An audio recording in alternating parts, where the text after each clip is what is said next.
This will be the fourth make-or-break EU summit in a year.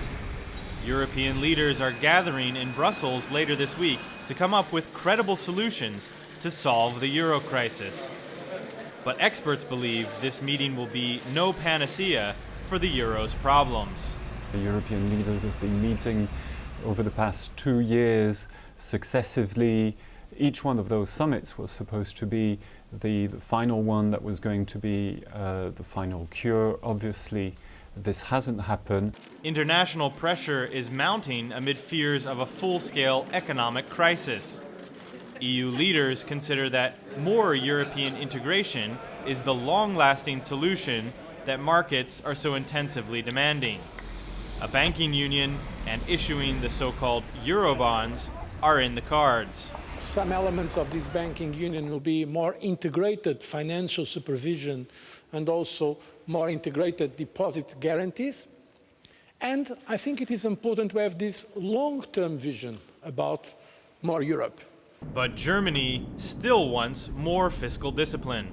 German Chancellor Angela Merkel has so far rejected pooling European sovereign debt or any sort of common deposit insurance. In her view, eurobonds could see Germany becoming the paymaster for the rest of Europe.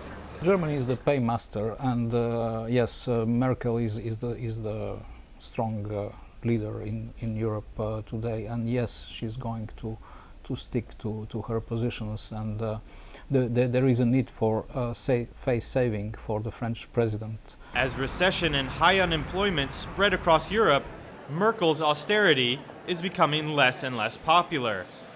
Instead, France's President Francois Hollande and his growth-oriented proposals are gaining momentum and gradually putting pressure on Germany's way of managing the crisis. Only last Friday, leaders of the Eurozone's 4 biggest nations agreed to a growth plan worth 130 billion euros. We're hearing a sum of 130 billion euro stimulus. That's of course going to be helpful. French President Francois Hollande has been asking for those short-term measures, so that is going to be an important win for him. Ahead of a crucial meeting for the continent's future, Europe's situation is worsening.